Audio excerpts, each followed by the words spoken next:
এবং এখানে একটা বড় জমায়েত, প্রায় 10,000-এর জমায়েতে আমি এসেছিলাম। পরিবারের প্রতি আমাদের রাজ্য বিজেপির পক্ষ থেকে 5 লক্ষ টাকা ক্ষতিপূরণের চেক রাজ্য সভাপতি এসে দিয়ে গেছিলেন।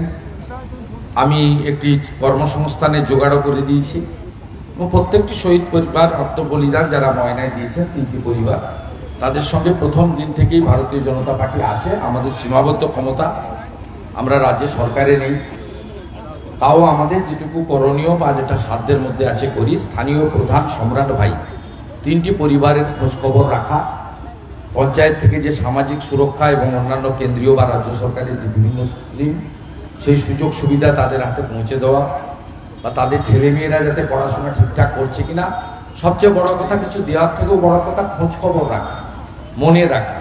এই কাজটা এখানকার জেলা পরিষদ মেম্বার উত্তম সিং এবং প্রধান সম্রাট, উপপ্রধান প্রসেনজিৎ ভাইরা প্রতিনিয়ত করেন।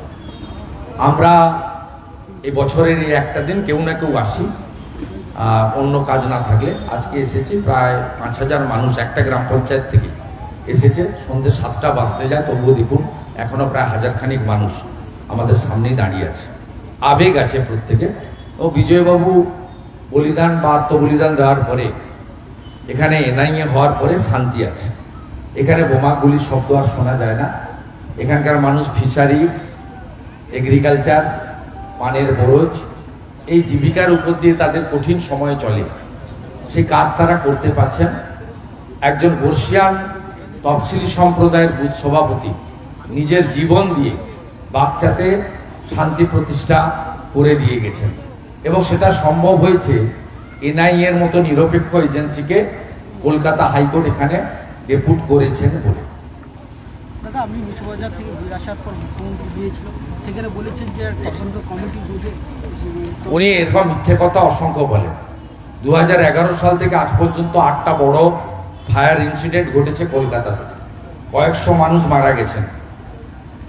উনি দীঘাতে জলসা করছিলেন কেন? ওনার কাছে তো হেলিকপ্টার আছে।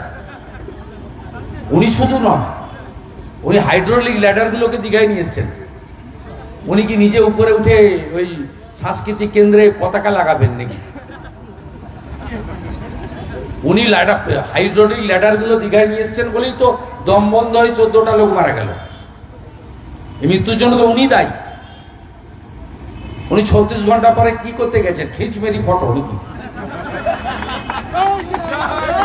মুখ্যমন্ত্রী বলছেন আমাকে ভোট দিতে হবে না, কিন্তু ভোট দিতে হবে না, লুট করে নেব। শকত মোল্লা আছে, শাহজাহান আছে, লুট করে নেব।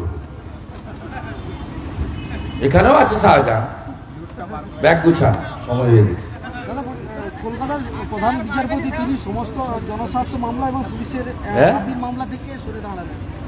কলকাতা হাইকোর্টের প্রধান বিচারপতি রুটিন ওয়ার্ক, সরে দাঁড়াননি উনি তার অ্যাসাইনমেন্ট দিয়েছেন, কাজের লোড আছে হয়তো। এটা উনি তো এক্স জাস্টিস রয়েছেন, এটা একটা রুটিন ওয়ার্ক। এটা নিয়ে আমাদের পলিটিক্যাল লোকদের মন্তব্য করা উচিত। এটা সিস্টেম আছে, কলেজিয়াম আছে, চিফ জাস্টিসের নিজস্ব অনেক পাওয়ার দেওয়া আছে আইনে। সেই পাওয়ার অনুযায়ী তিনি একমাত্র অ্যাকাউন্টেবল হচ্ছেন ভারতবর্ষের পার্লামেন্টের কাছে এবং সুপ্রিম কোর্টের কাছে। এগুলো নিয়ে সাংবাদিকরাও কেন আলোচনা করেন জানি না। এটা প্রথমবার হয়নি, অনেকবারই হয়েছে। আগামীকাল মাধ্যমিকের ফল প্রকাশ হয়েছে। আগামীকাল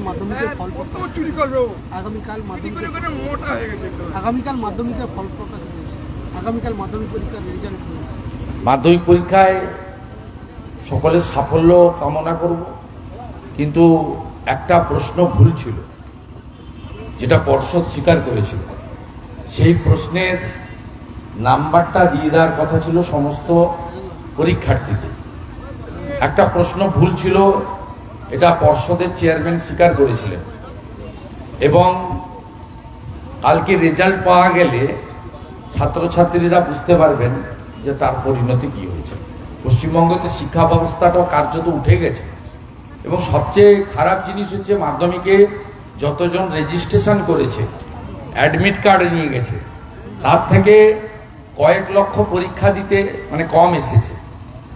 এবং যাদের একটু অর্থ আছে তারা বাংলা মিডিয়ামে আর কেউ পড়াচ্ছে না, ইংলিশ মিডিয়ামে সিবিএসসি আইসিএসসি বোর্ডে পাঠিয়ে দিচ্ছে। 8,000 স্কুল বন্ধ করেছে মমতা ব্যানার্জি। পড়ার তো দরকার নেই, পড়ার কিছু দরকার নেই, তোষণের রাজনীতি থাকলেই হবে। হিন্দু পলায়ন হচ্ছে ধুলিয়ান শামশেরগঞ্জে, লজ্জা রাখার জায়গা নেই, আর সাথে সাথে ভাতা আছে। একমাত্র রাস্তা জাতপাতকে দূরে সরিয়ে রেখে, রাজনীতিকে দূরে সরিয়ে রেখে সনাতন সমাজ যদি ঐক্যবদ্ধ হয়, যেটা পূর্ব মেদিনীপুরে অনেকটা হয়ে গেছে, এটা যদি গোটা রাজ্যে হয়, তাহলেই কিন্তু একমাত্র পুনরায় শিক্ষা ব্যবস্থায় গতি আসতে পারে।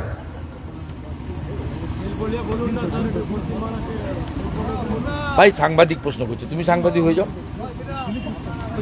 শেষ করো। আমি মন্তব্য করবো, আমি কলকাতায় ছিলাম, সরাসরি এখানে আসছে, আমি জানিও না, মন্তব্য করবো, আমি এসব ব্যাপারে মন্তব্য করবো না। আমাদের লড়াই ভাইপোকে জেলে পাঠানো, পিসিকে প্রাক্তন করা।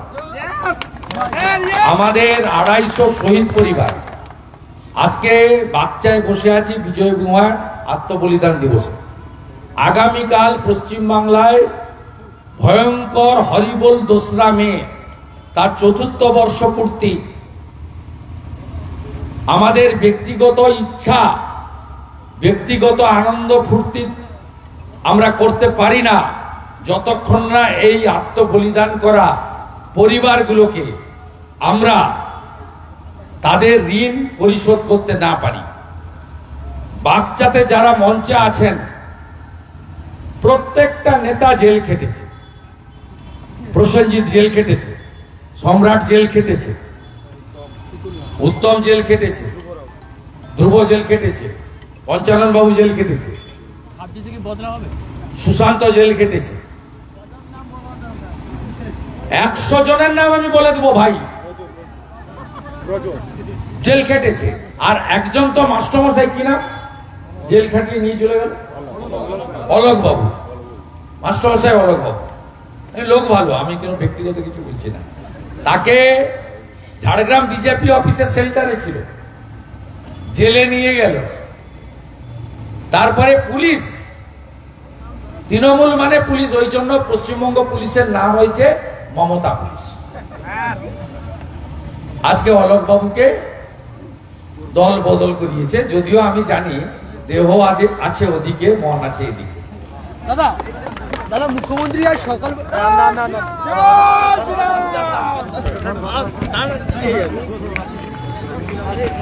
না